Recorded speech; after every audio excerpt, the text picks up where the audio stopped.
Greetings, everybody. Thank you for joining Two-Way tonight. Grateful to you for being here. We've got a really fascinating conversation here on Donald Trump versus the media, pegged to the specific cancellation of The Late Show with Stephen Colbert and CBS. But whether that had to do with politics or business, we'll kick that around. But the acquisition of Paramount, which owns CBS, by Skydance Media, their merger has been delayed for quite some time. And we talked about the connection between that and what happened with Colbert. This episode was pre-recorded on Thursday.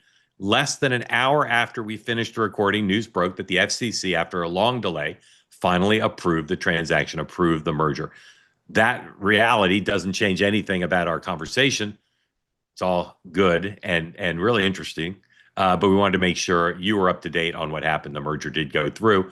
We hope you'll enjoy the special edition of Two-Way tonight.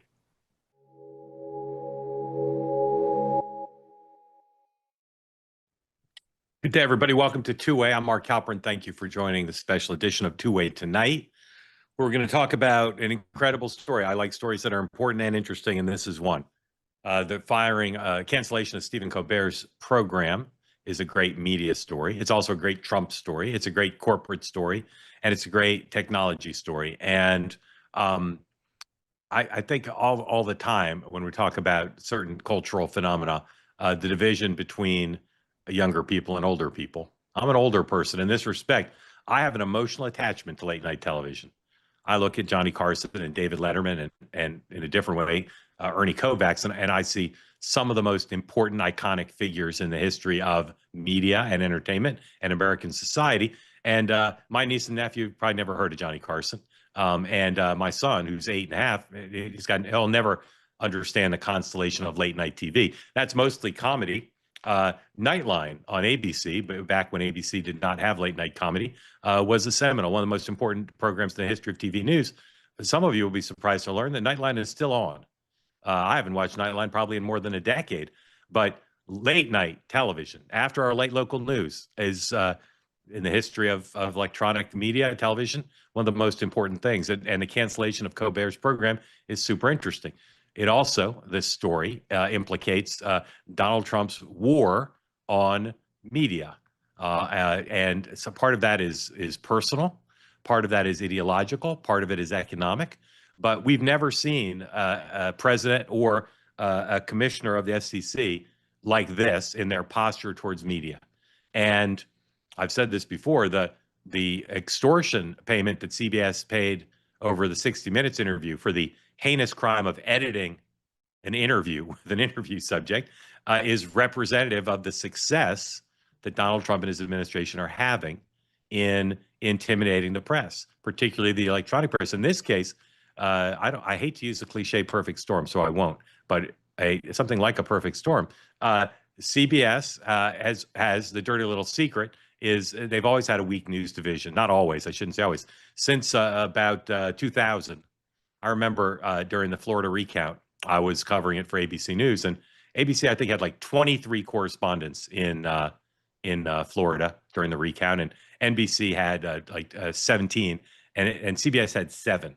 Okay, the Tiffany Network, with the exception of 60 Minutes, has been pretty much of a failure, and Sunday Morning has been pretty much of a failure for a quarter century, and the economics of news and of entertainment have dramatically changed over the course of that time. And today, even if you don't have a new corporate owner, like CBS is about to have, Paramount and Skydance,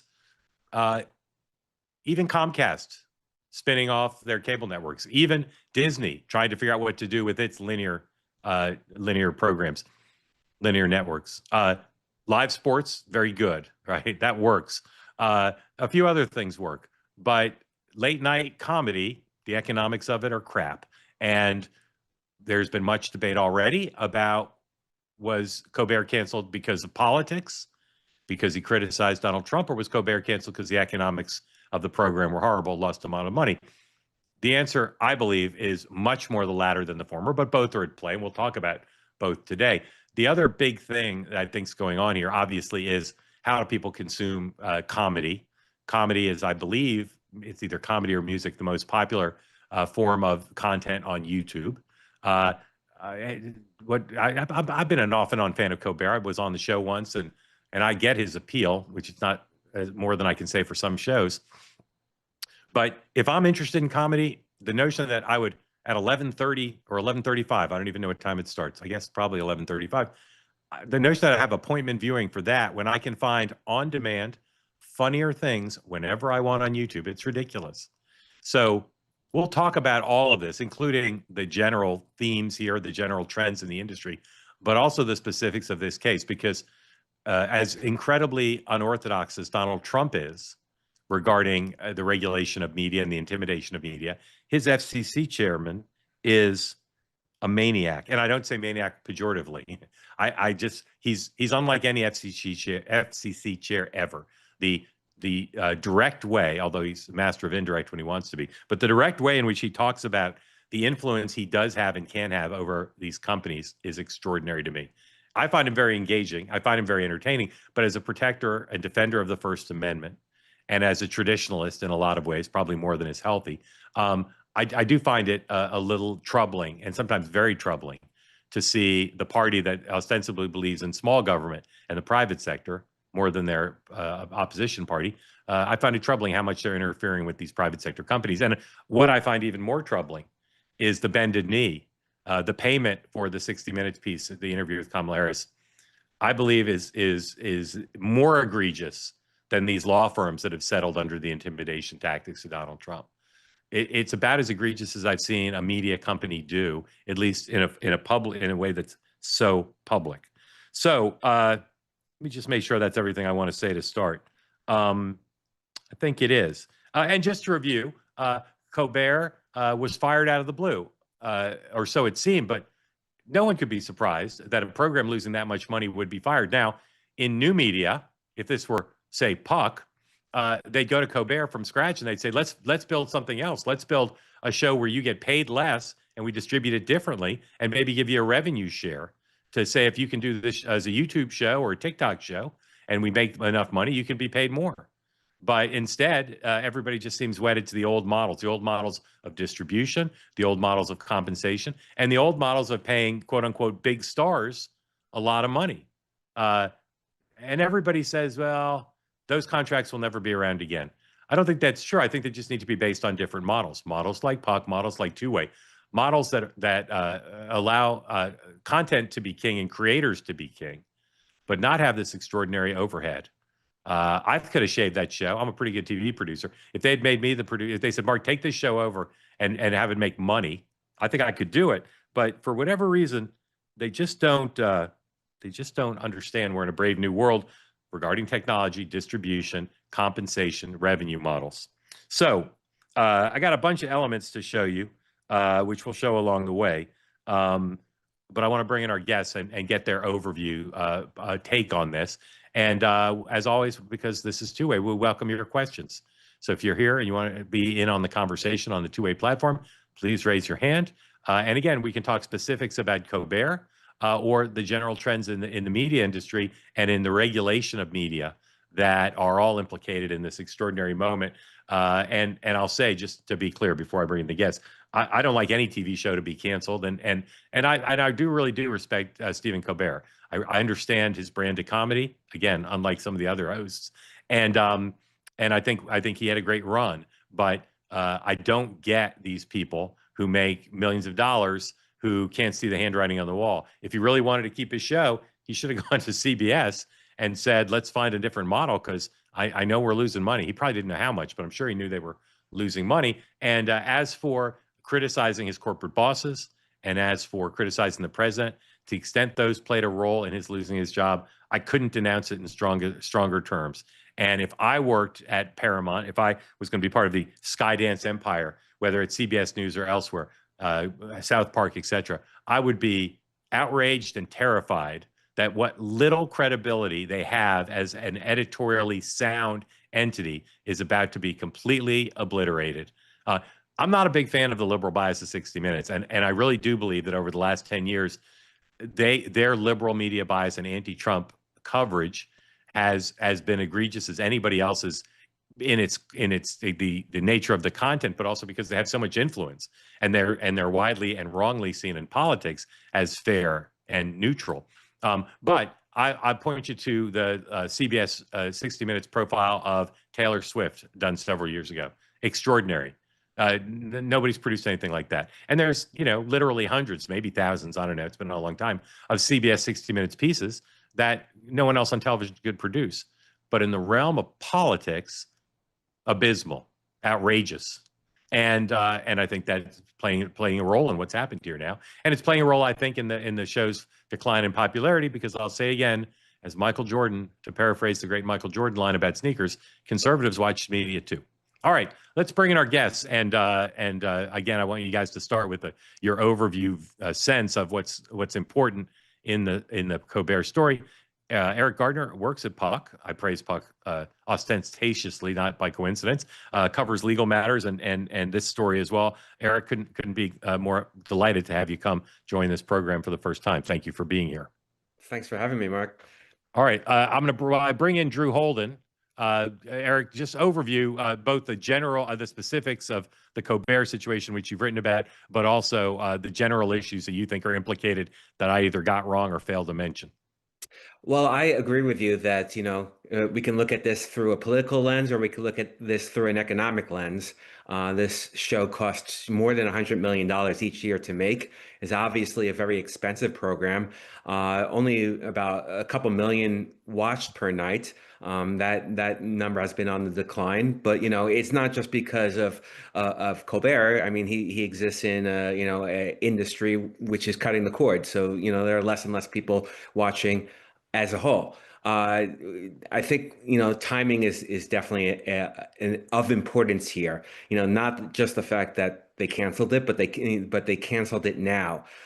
They canceled it right as there were important decisions being made at the FCC. So even though one might say, okay, there's an economic decision, I don't think you can say that the people who were doing the decisions didn't have politics on their mind. So I think that both played a part in it. And then the final thing I point out is that although the show is being canceled, he's being allowed on air for another 10 months. So so whatever we're going to read into the explanation of why it happened, we have to recognize the reality that if this was purely a political decision, I don't think that they would allow him to stay on the air for 10 months and to muck up whatever they're trying to do. Let me stop you just on that point, because I'm going to respectfully raise an alternative point of view, because what you said, lots of people have said. So I'll give you three reasons why, or three mitigating points that challenge the premise that if this were political or primary political, they'd take him right off the air. Number one, they could still fire him, right? They can change their mind. So it's not like they've guaranteed him 8 more months. Number two, it would look worse if they took him right off the air, right? Then they could be caught red-handed. So it's maybe, even if they let him stay the whole 8 months, it's a small price to pay, right? To let him keep going. And then finally, they may not know what they want to do with that. You may know, but I've not read a single thing about what they're going to do with the time period. So even the show that's losing money, they can't run the test pattern. So it may be that they're keeping him on because they fired him all of a sudden, and they don't have a plan. Because like I said, I've not read about a single plan.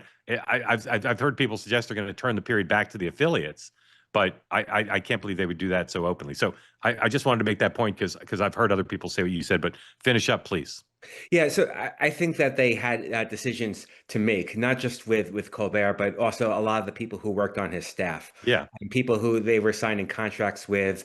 Some of those contracts were up, and they had to be told, look, you're going into the last year of your deal. Yeah. Just to be fair to them, they knew that this was going to leak, and they were making decisions along those times. You're right. They could decide tomorrow that they're going to take this off the air, but they haven't indicated any indication that they're going to do that right now. So Yeah. for the time being, I'm going to assume that he's on for another 10 months. Yeah. And in light of that, I think it's an important factor when just trying to, decode what's happening here. Yep. You did one more thing, and the last thing I would point out is that there's also internal politics going on at CBS. They have incoming owners coming in, and so the decision to make it right now is a signal to the new regime that's headed in.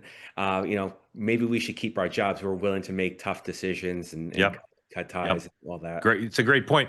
I will say I never bet on things I cover, but I'll bet you Nathan's hot dog that guy is not there the whole 8 months or whatever it is. I bet he'll be gone. And given how much they bent the knee over the latest thing they've done, sending letters to the FEC saying they're going to end bias, they're going to have an ombudsman.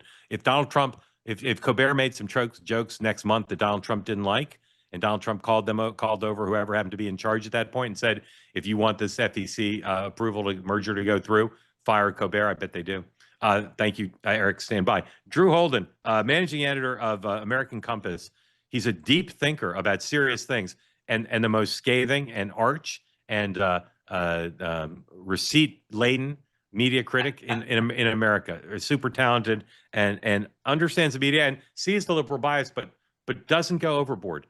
There's so many people on the right who critique the media, and they'll give like 7 examples. And it's not just about bringing receipts, which Drew does. It's about being realistic and having a heart and wanting America and American media to be better, not trying to make money off of criticizing them with cheap shots. So, Drew, always happy to have you on. Love your overview, picking up on Eriq's points and mine about what you think the Colbert thing means.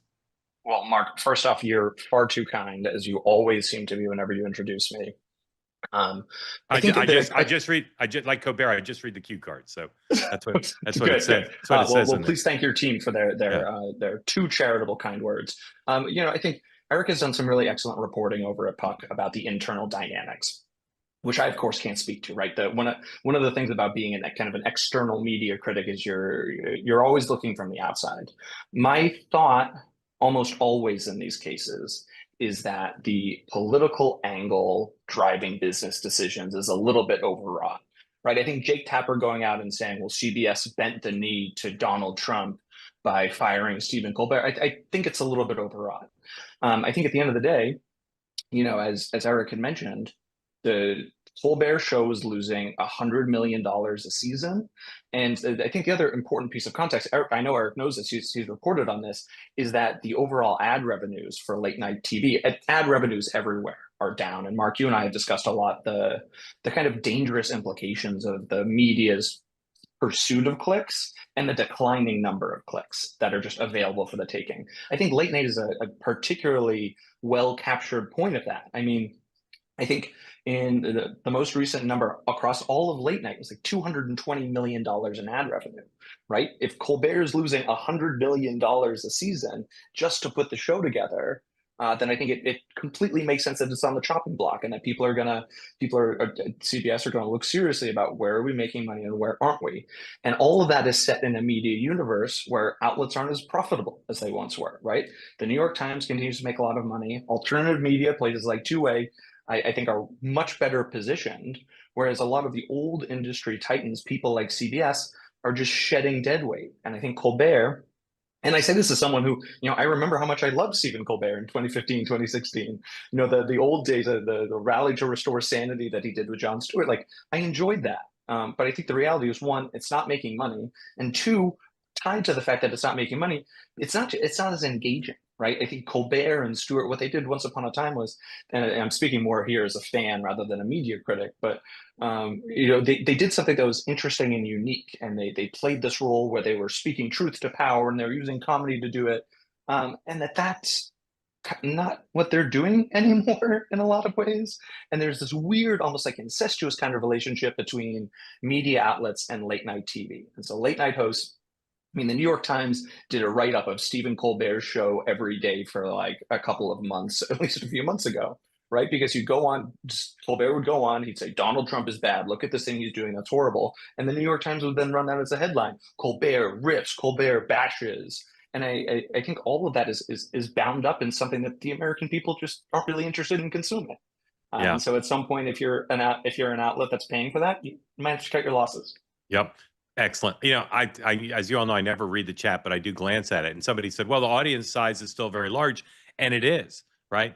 More people are watching broadcast television than almost anything else, not anything else. Mm-hmm. But the point is they haven't changed their economics. It's not a big enough audience to sustain the kind of budgets that they have. And that's why I say, let me produce the show. I could produce it for a lot less. And then it may make sense. All right, let's look at a little bit of stuff. I'm going to show a little bit of South Park in a minute. That's another Paramount property that likes to make fun of things. But here is, this is, you know, the Colbert Show's been on forever. This is probably considered by most TV experts to be the finest and most seminal moment in the history of the program. Number 5, please.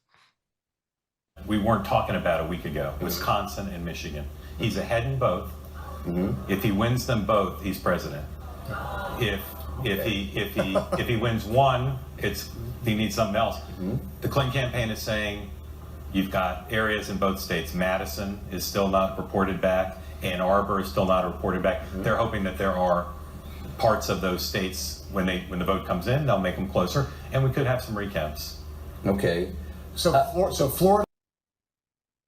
That was election night 2016, and later on, I said if Trump wins, it's going to be more cataclysmic than 9/11, and I took all sorts of heat for that because people like to distort what I said. But I showed that partly for comedy, but also because that night Colbert was really upset, and I had not thought of him as much of a partisan as I did before that night. I thought of him as more of an equal opportunity comedian, but he was really upset that Trump won to the point where I felt bad for him, and so again. Part of this, no doubt, is like most of the late night comics, he's against Trump. He's not neutral. He's not equal opportunity. I give Saturday Night Live credit. They made a lot of jokes about Joe Biden's mental acuity decline, but they're the exception. Now, this is another moment that was seminal for me with Colbert. This was in 2017. I happened to be at the White House that day, and I happened to be, I wasn't supposed to meet with the president, but I was called into the Oval Office to meet with the president right after he fired Jim Comey. Because he wanted to ask me what I thought about his firing of Jim Comey. And that night, Colbert announced on his show, because it happened right around the time he was taping, that Comey had been fired. This is less about Colbert, although it's a little bit about Colbert, than it is about the late night audience. Okay, so in 2016, Comey was an enemy of the left because people correctly said he effectively cost Hillary Clinton the election. So he goes from 2016 investigating Hillary Clinton and completely violating FBI policy and Justice Department policy by the way he handled the email investigation, to a year later, 2017, he's a hero of the left because he goes to war with Trump. But the audience hadn't figured it out yet. So here's Stephen Colbert announcing the firing of Jim Comey. Number 1, please.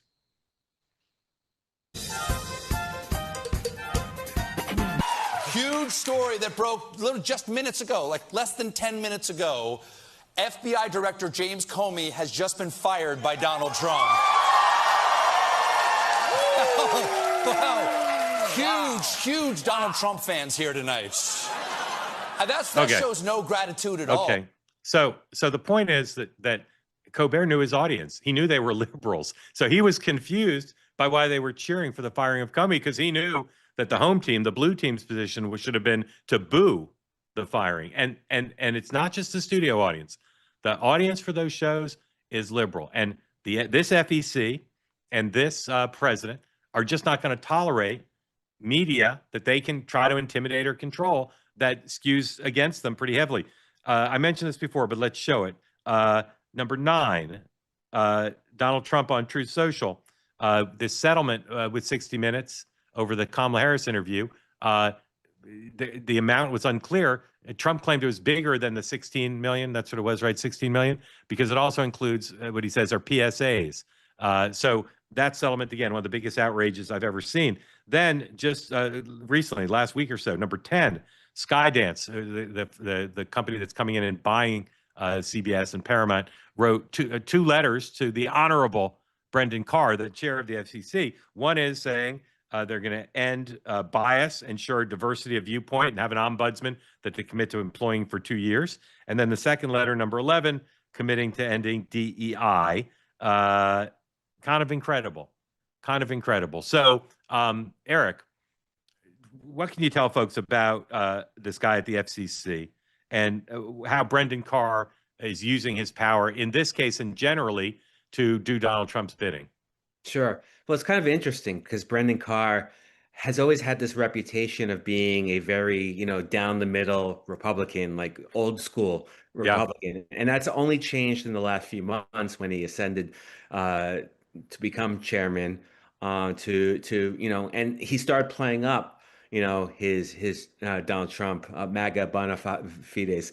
Yeah. And the key thing with this whole Skydance review that people need to understand is he doesn't need to vote it down. He doesn't need to take any vote whatsoever. He could just sit on his hands and do nothing. And this Skydance needs him to proactively approve the transfer of CBS's license, or else the deal doesn't get done and Sherry Redstone loses a lot of money. So they've been increasingly desperate to get off the sidelines here and to get it moving. And a lot of people who have been rallying against the merger have used this, picked it up, have kind of called on Brendan Carr to attach conditions to it. It's given him a tremendous amount of leverage. And so up until this past week, Skydance, they couldn't even get a meeting with Brendan Carr. He wouldn't take a meeting. He kind of dodged them. And so now that the Trump has settled with CBS, he finally sat down with them, and they gave him CBS and Skydance, they said, yeah, we're going to get rid of DEI and a bunch of things to kind of move it along. And kind of funny enough, they still haven't gotten any firm word on this merger. Yeah, I try not to pity other people. I think it's a bad dynamic, but I pity anyone who's in a vulnerable position and trying to negotiate with Donald Trump. Because if you go to Donald Trump on bended knee, he'll say, not, oh, please stand up and let's talk. He'll say, get down on both knees, because he's merciless. And CBS keeps giving him stuff. And as you said, they finally got a meeting, but they don't have approval yet. And I bet you they're going to ask for more. Drew, what do you make of this as someone who believes in free markets? How do you feel about an FCC commissioner who clearly is, as Eriq said, doing the MAGA business here, and not, I mean, he almost is open about it. He's not making the merger decision on the merits, on the public interest. He's making it apparently on how much they're willing to do for Donald Trump. I think I would debate you a little bit there in terms of what's in the public interest, right? I think one of the things that Donald Trump campaigned on, ran on, and has his agencies and various administrations have focused on is delivering what the American people voted for, right? And I think there was a very, very clear message sent by the American voters about what they think about corporate DEI and what they think about all these other things. And so I take your point, I take Eric's point about the more heavy-handed approach from these agencies, but I think it probably behooves of us a little bit to step back and think about where this is all stemming from. And I think it's from an American public who is very, very disinterested in the kind of laissez-faire approach to corporate agglomeration and corporate mergers and other things like that have led us up to this point. Okay, I totally take your point, and I like the way you phrased it, and I'll revise and extend what I said, but a little bit. But it's still used in government authority to pressure private sector companies. It doesn't make you at all uncomfortable? I got to be honest with you, Mark. I think where it comes to leaving the kind of sacred free market alone, I am very okay with the public interest being directed towards corporations. Okay. Let's watch one or two South Park clips. And of course, the South Park guys are iconoclastic, and they're not afraid to criticize their corporate masters, but this will be a test. I believe they just redid their deal, but it will still be a test of how the new owners feel. Now, some of this may be driven by, as was referenced, that Sherry Redstone wanting her money. And maybe once that deal's through, the new owners will be less likely to bend the knee. But I'll play the first clip, and if you guys laugh, I'll play the second one.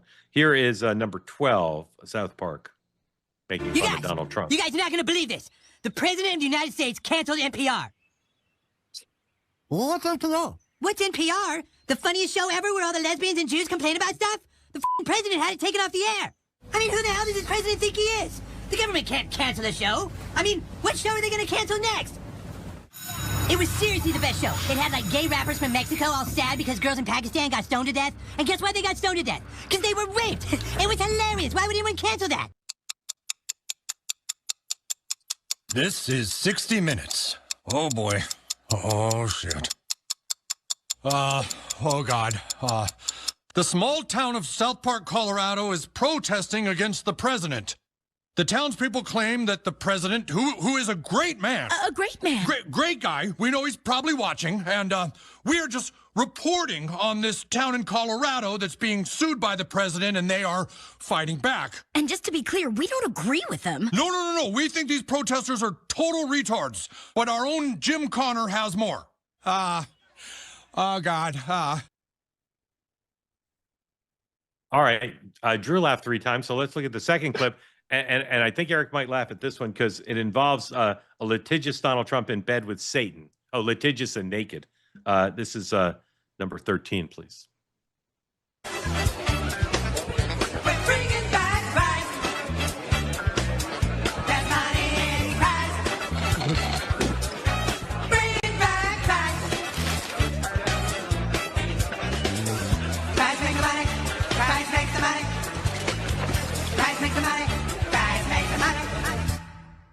Mr. President, a lot of your supporters are starting to turn against you. Hey, tell them to take a rest. Sir, can you please talk to them? They're really riled up. All right, give me that. Hey, relax, guy. Yeah, hi. What do you think you're doing? Our children are being told that they have to sit with Jesus at lunchtime? Listen, buddy, you just need to relax. All this protesting makes me look bad. Just take a rest. Well, no, we're not going to give it a rest. All the people here in South Park want some goddamn answers. All right, then I'm gonna sue your whole town. You got that? Stupid idiots. Think they can mess with me, huh? Hey, Satan. I'm not in the mood right now. Another random bitch commented on my Instagram that you're on the Epstein list. The Epstein list? Are we still talking about that? Well, are you on the list or not? It's weird that whenever it comes up, you just tell everyone to relax. I'm not telling everyone to relax. Relax, guy. No, I need counseling. You remind me more and more of this other guy I used to date. Like, a lot. Like, you guys are exactly alike. I love you. All right. Here's my question. South Park, obviously, thrived in corporate media, but that could be on YouTube. It doesn't have to be in corporate media. If these big organizations, what is now Paramount and Comcast, Disney, if they wither away, if they're not around, will there be things like 60 Minutes? Will there be things like South Park? Or do you need that economy of scale to build something that historically epic? Drew. It's a good question.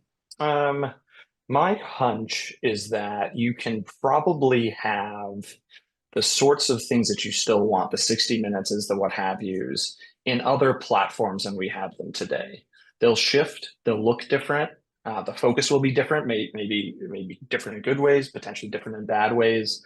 And I think, as we've discussed, like the sort of corrosive elements of what drives clicks, I think could very well hamper so many of these kind of noteworthy outlets, the 60 Minutes of that type of show.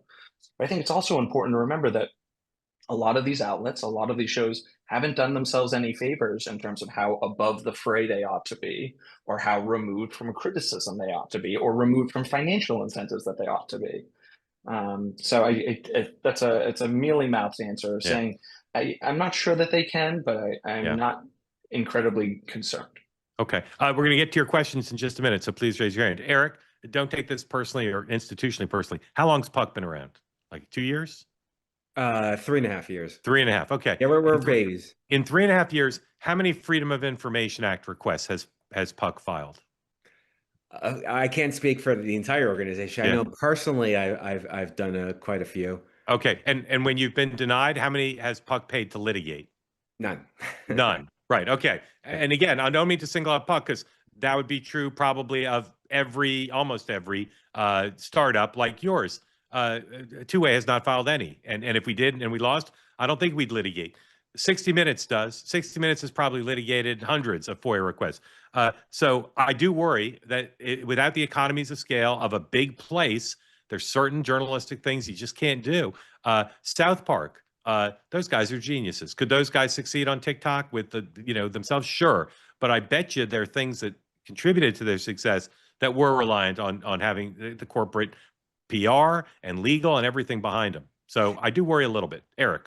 Well, just to hit back at you just a little Yeah. bit, I think that that on one hand you're right that it takes a big organization by your back to do some of this, but on the other hand, we're entering an era full of AI, which is completely changing the economics of doing the stuff. I've used AI in terms of doing FOIA requests to give me ideas about what it is I should be requesting of the public, or how to fashion my letters to make them more effective. I'm sure, especially in terms of animation, it's making it a lot cheaper.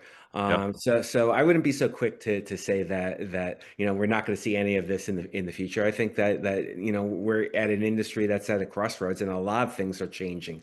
Although broadcast television is pretty big. I mean, I'm sure that a lot of people who are listening right now are Netflix subscribers. And if Netflix decided that they wanted to do a nightly Stephen Colbert TV show, then maybe it would have a bigger audience than CBS right now. So it's a little premature to make assumptions about what's coming tomorrow, I think. Very, very well said. I'll just say this. The next time you file a FOIA and it gets turned down, you can either use AI to file in court or call me and I'll get you somebody to do it pro bono.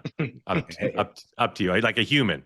Okay. All right. Elise, welcome in. Thank you for being part of Two-Way. Unmute and tell us your question for Eriq and Drew.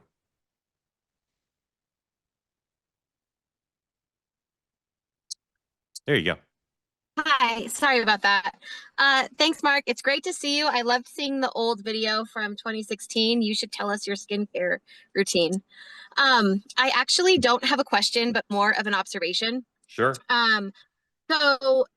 For the weeks leading up to the vote to defund NPR, Sean was on the morning meeting saying that if you're a Republican and you don't vote to defund NPR, you should have your card, your Republican card taken away, because government has no business being in the business of news and journalism. Yeah. And it makes me laugh every single time he says it, because I think that Sean is really good at compartmentalizing Donald Trump and the things that Donald Trump says and Donald Trump does, because Donald Trump has clearly tried to have a hand in media and the business of media, especially if it's media that is critical or in their analysis is critical of him or his administration. So it's just so funny to me that this is the conversation we're having now about Paramount and CBS. The other thing that I just want to say about everybody being in a twist about Stephen Colbert is my take on it is I literally don't care that his show has been canceled. And I think many people don't care. I can't tell you the last time I watched a late night show live. I mainly because I don't stay up that late. But if I'm watching Colbert or Jon Stewart or even Jimmy Fallon, it's on YouTube Shorts or clips on TikTok. So while I don't care about Colbert being canceled, I do think it's really interesting this week, the interview that came out from Hunter Biden, the 3-hour interview from Andrew Callahan. So I'm a Patreon to Andrew. I have followed Andrew's work for a really long time, and it's been very interesting to me to see the coverage of the interview. Kind of Andrew couched as a left-wing podcaster, which is not at all what he is. Yeah. So again, to me, this week has just kind of showed a change in media. Millions and millions of people watch Andrew Callahan and subscribe to support his work. And many people do not care about the canceling of the Colbert Report. So great. At least thank you for those 2 points. One about Sean and one about people's viewing habits. Eriq, comment on one or both, or ask Elise a question, whichever you prefer. It's perfectly legitimate. I personally have not watched a late night show as well in quite a long time. In fact, I know very few people who still watch late night television. So I can completely understand how folks would hear the Stephen Colbert news and say, "What's the big deal?" I mean, who watches it? So yeah, sure. Drew, her first point about Sean, and do you consider that apples to apples, tangerines to oranges, or? I don't. I think it's apples to oranges. And the reason that I think what Donald Trump and what lots of other politicians from time immemorial have done when it comes to the media and attempting to influence them is kind of the nature of politics, right? They intersect with the media, they talk about them, they try to get them to cover them certain ways, they try and write them off when they say other things about them. The difference with NPR and with PBS is that the American taxpayer is writing a check to them. Right. And I think that is the sort of thing that offended lots and lots of people. And particularly at a time when the government is looking to, when the administration is looking to cut the amount of money that we're spending on things that don't actually support what the American people are interested in. I think $1 billion to fund NPR and PBS doing what at the end of the day is just biased reporting, or at least not biased in the grand scheme of things, they're not to be taken seriously, but doing the same variety of left-leaning journalism that tons and tons of other outlets are doing. Elise, thank you. Grateful to you for being part of Two-Way. Thank you for coming on. All right. My friend Ray Marcano, one of America's leading journalists, columnists, and thinkers. Ray, welcome in. Question, and for those of you who don't know, Ray lives in Ohio. Ray, question, comment for Drew and Eriq. Yes, question. Ray, your audio is crap, Ray. I just got to be direct. I don't know if you can fix that, but now we can't hear you. All right, come back. I'll keep you unmuted. Rick, welcome in. Tell folks who don't know where you are and what's on your mind for Drew and Eriq. After you unmute, there you go. I'm in Charleston, South Carolina. I would call myself a MAGA tadpole. I like most of the things that Trump is up to. I hate this. I hate what he does with law firms. I hate any sort of intimidation. This is bad. I don't know that Colbert fits into that category, but 60 Minutes and ABC certainly do. But I wanted to ask your guests as the experts. I have a recollection of Stephen Colbert taking over The Late Show and tanking. No one was watching his show. And then all of a sudden, Donald Trump becomes president. He starts hammering on Trump 24/7, 365, and he was basically a lifeline. That's just my reminder.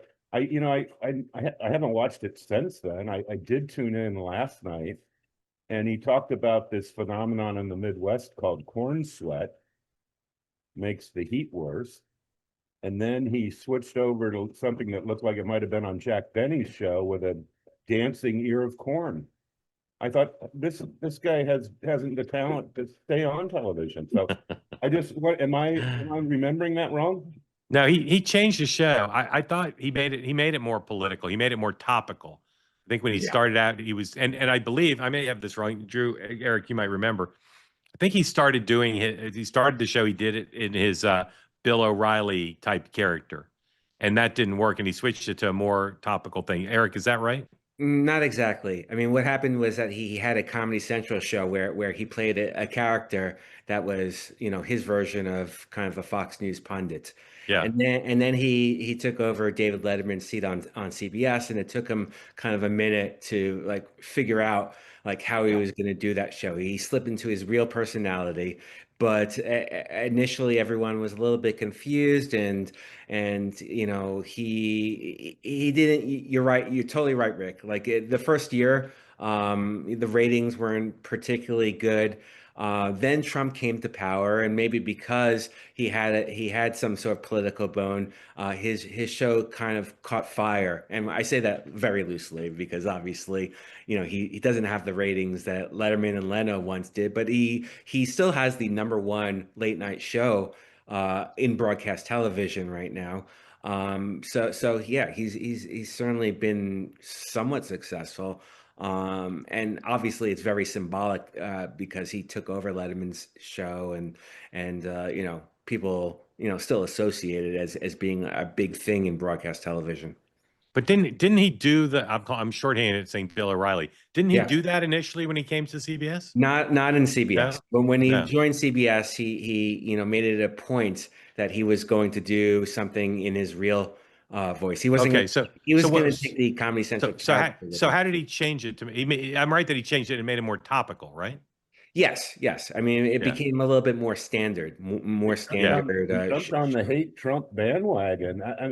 I remember this specifically, that after his first few months, maybe 12 months, It was like, good Lord, Stephen Colbert's not going to make a year. Yeah. You Yeah.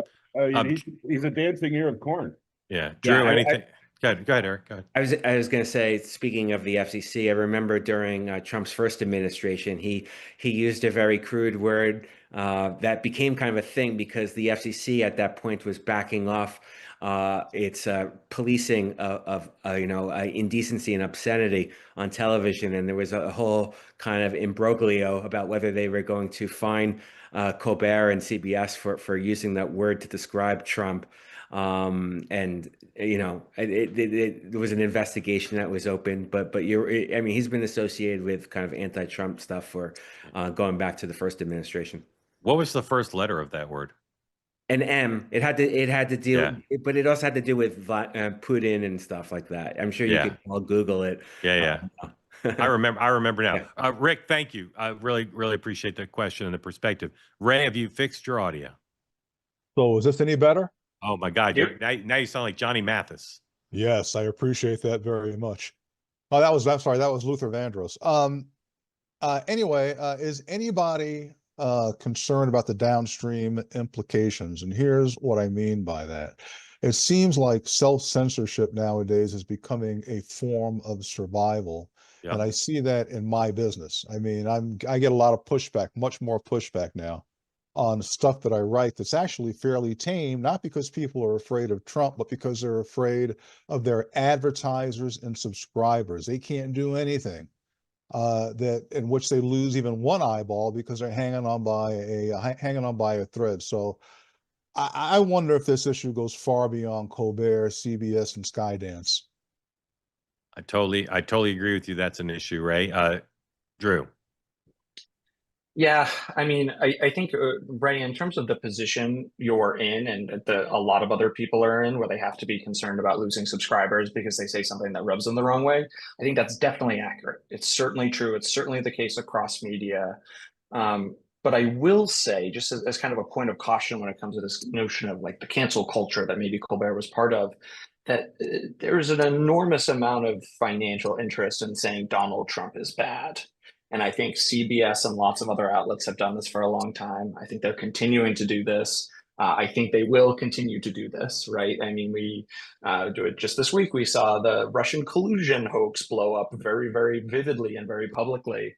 And you didn't see the CBSs of the world rushing to say, we got this wrong, or, oh, maybe the Steele dossier wasn't something we should have relied on. And so while I certainly take your point about losing subscribers, I don't know that the nexus with making Donald Trump mad is actually a very compelling thing. And if it were, I don't think you'd be seeing the CNN and New York Times headlines calling him a dictator or a fascist, right? I mean, the New York Times interviewed a couple of disinformation experts a few months ago to talk about how they were leaving to go to Canada. And they had this big, reported and produced piece about how they were showing the signs of 1939 all over again. And again, I think that's really, really overwrought. And maybe I'm 49 stories down off the building saying, oh, everything's fine, everything's good. But I just have a really hard time believing that that's actually a compelling thing upstream. Yeah, I will say this. I have two competing values that conflicting values that are at issue here. I don't like liberal media bias. You all know that. It's horrible for our business. And I don't like government intervention. The same way I don't like tariffs, but I also don't like these other countries ripping us off. So if you say, how are you going to get rid of liberal media bias? It's been going on for so long. Would CBS ever have taken the steps that they're taking now without Donald Trump's strong arm tactics and the self-censorship? No. So is it worth it? I know Drew sort of thinks it is, because Drew's attitude is the only way we're going to get it, he'll deal with the downside. Self-censorship is insidious, just like these law firms now. It's insidious, but there is something, whether you agree with me or not, about other countries ripping us off and about liberal media bias. You gotta say Donald Trump's doing stuff crudely with huge negative costs that are producing something that otherwise wouldn't produce, that at a minimum, you got to say tens of millions of people want, and they're getting it because of Donald Trump's methodology. Ray, thank you. Great to see you, my friend. All right, Michael, welcome in. Tell folks who don't know where you are and what's on your mind for our two guests after you unmute.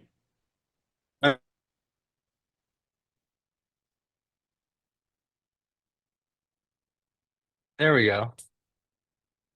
Can you hear me now? Yes, sir. Now we can. All right. So I find it like really scary how much money these corporations are willing to lose to support one party and then try to destroy another. Do you think they still see that money as an investment? What do they say to themselves about that? And then the second question, and I'll shut up, but would you agree that Fox News does not try to destroy the left? I mean, they report on both. I think that they're actually more fair and balanced than left wing, CNN, MSNBC. What do you think about that? All right. Make your first point again, Michael. It's scary. It's actually scary how much money these corporations are willing to lose to support one party and try to destroy the other party. I mean, that's kind of the way it looks to me. Right. How do they feel about that now? I mean, do they still see that as an investment? Yeah, it's a great question. I'm not sure the answer is the same for every place. Eriq, you want to take a stab at that one? Well, I mean, is this the illusion that Colbert was losing so much money, and that CBS was willing to support that? I think at the end, all of them, Rachel Maddow, everybody. Well, I think at the end of the day, they want to make money. I don't think that that proposition is that they are tolerating losing money just so they can support a political agenda. I think that in the past, a lot of the business people have been a little bit hands off on the editorial side of things, and the editorial side has biases. But there's a reckoning that comes, and the reckoning this week was the cancellation of the show. I think that there have been shows in the past that have been canceled as well for financial reasons, and so I don't think that anyone has ever tolerated money losing just to advance a political agenda, at least in terms of broadcast, as far as I see it. Yeah, I totally disagree. Okay. I think they are willing to. Drew, you and I are huge fans of irony when it comes to liberals and delusion. And I love when liberals say, "Look how insidious Fox is. They pretend to be neutral, but then they go out and they tilt in one direction." Can you believe that they would do that? Again, Drew, you're an expert on what's an apple to apple and what's an apple to an orange, or a tangerine to a tangelo. Is Fox in its practices, and of course you've always got to distinguish between primetime and the rest of the programming, but is Fox overall less insidious, less unfair than CBS and NBC, or is it a mirror image? I'll take those questions. I think I'll take the insidious point and the fair point separately. I think Fox is more honest in its lack of political centrism or political impartiality. And I think you see that on their primetime shows, on their editorial side. And I think that that's clarifying for a lot of viewers. I think it's very rare. Maybe nowadays you see more of it, but I think people don't go to Fox News because they want what they're being told is the unbridled truth, free of any political interest or the political beliefs of the people who are the guests or who are the hosts.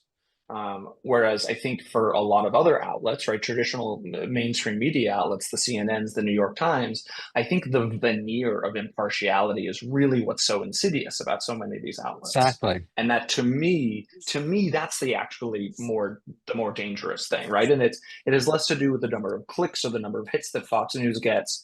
It comes down to who is held up in the minds of the public as the honest broker of things, right? The good people. If Fox News is going to be rejected by half the country as being that thing, then I think that makes it less insidious than an Associated Press when they print things that are downstream from their political biases. I do agree to Eriq's first point, though, about whether or not outlets and places and companies are willing to tolerate loser, like financial losers for their political interests. I don't think that happens. I think Eriq's entirely right. I think there's blinkered coverage. There are outlets with blinders on when they talk about things, particularly when you drill down to specific issues, like covering Donald Trump and the suggestions around him. I think that there's a lot of political blinders. But when it comes to tolerating something that is financially destructive for a political aim, I simply don't think media or other corporations do that. Michael, thank you. I see that Colbert's having Governor Shapiro of Pennsylvania on, and I'm gonna paint a scenario that brings to mind. All these liberals, prominent liberals, entertainers, athletes, politicians flock now to Colbert in his 8 months because it's the place to go now to be associated with the resistance, right? And it brings huge earned media, and the show becomes a huge rating success. And then CBS keeps it on. Eriq, is that a plausible scenario? It's possible. I mean, one thing that I would point out is that back in the day, Richard Nixon, was no fan of the liberal media, but he engaged with late night comedy. There was that, the famous, episode when he went on Hee Haw or Laughing, Sock It To Me and stuff like that. It almost feels like people are in their own lanes these days, and they're less willing to go on everyone else's show and talk to the other side. And, everyone's kind of like talking to their own crowd. Yeah. And, to me, that's a little bit sad. Yeah. Drew, are you a fan more of Hee Haw or Laughing? Laughing, that's it. Sorry. That's all right. Which are you more a fan of, Drew? I can't say I have a good articulate opinion. Have you seen either one? I have no idea what you're talking about, Mark. No, I don't. I haven't. You have you literally not heard of? I'm dating myself. I've heard of Laughing. I have heard of Laughing. But you've not heard of Hee Haw. I haven't heard of Hee Haw. You should go on YouTube and watch it. Hee Haw was a primetime variety show. It was kind of like Laughing for Cracker Barrel crowd. How's that for shorthand? They'll probably get me in trouble. Hee Haw was it was an incredible show. Incredible show. Great music. Cornpone comedy. Seriously, Drew, you're gonna love it. You're gonna binge 900 episodes of Hee Haw tonight. It's an incredible show. I can't wait, Mark. I would never turn down a recommendation from you of consuming any form of media. So believe me, I will go check it out. I've never actually thought about. I don't know if they're on at the same time. There probably was some overlap. I see in the chat. I never read it, but I glance. Roy Clark. They did a segment called "A Pickin' and a Grinnin'," where they'd play banjo and really high quality musical skill, and then they'd stop and then they'd tell really corny jokes. Incredible show. I'm gonna be watching some Hee Haw tonight. But Laughing's a great show too. Laughing also a great show. Laughing, I do certainly know. All right, let's close out. Eriq, I was going to show some Jon Stewart. We didn't have time for it. Do you suspect that CBS has now given it the office that they'll get approved and they've done enough, or do you think that the FCC chair will just keep asking for stuff and they'll continue to cancel and fire and move things around until they've expelled anything Donald Trump doesn't like on CBS and its Paramount properties? It's funny you asked that, because I've always been the one at Puck that was saying, like, don't be so sure that this merger is going to clear. Yeah. I've been the one who've been pushed back on colleagues who kind of assumed that that approval was in the cards. But right now, I think that it will be. It wouldn't even surprise me if it happens in the next few days. I think that I think David Ellison has really worked hard to get this done. I think it will get done, but I don't think it's going to be the last fight. Obviously, Trump pushes the media. I don't know what's happening with The View. I mean, I'm sure you saw the news that went on hiatus today. I don't know what the reasons behind that are, whether or not there was a decision made by Disney, but we'll see. This is not going to be the end of the story by any stretch. Yeah, I agree. And I'll say the reason I don't agree with you, although I agree with you that it might not go through, but in the end, the reason I think the merger will go through is because Larry Ellison, David's father, is friends with Trump, and Trump speaks admiringly of him, and Trump likes billionaires, and I just think Larry Ellison's given too much at the office himself to have his sun sting blow up. I just learned today, I'm embarrassed I didn't know, David Ellison was a massive Biden donor. Yeah. Massive I didn't Biden know that donor. either. I read that today. He gave like, to the super PAC and the DNC. Maybe it was a mistake, but I read it somewhere serious today. Drew, last question for you is if you think Comcast and Disney are also vulnerable here, even though they're not trying to get approval of a merger, would you expect Donald Trump to continue? And maybe the View thing is part of that. But do you think those two companies are vulnerable? I don't think so, Mark. I got to say, I think there will be chaff thrown around. I think there will be fights. I think there will be words. I think Donald Trump will punch at these outlets or these corporations. I think they will punch back. I don't think they are in danger in any meaningful sense. No. Okay. Eriq and Drew, so grateful to you both for coming on. Eriq, I hope you'll come back, and Drew, I know you'll come back because you've got a little bit of an addiction to two-way. Like Robert Palmer. I'm a huge fan of two-way. Robert Palmer was addicted to love. You're addicted to two-way. Thank Guilty you both. as charged, Mark. Thank you all for watching. Very grateful to you. Have a good rest of your day, good weekend, and don't forget, listen to my new episode of Next Up on the Megyn Kelly Network. Talk to Ro Khanna about Jeffrey Epstein and my reported monologue about my expert reading of Donald Trump's body language. Thanks for watching. We'll see you soon on Two Way.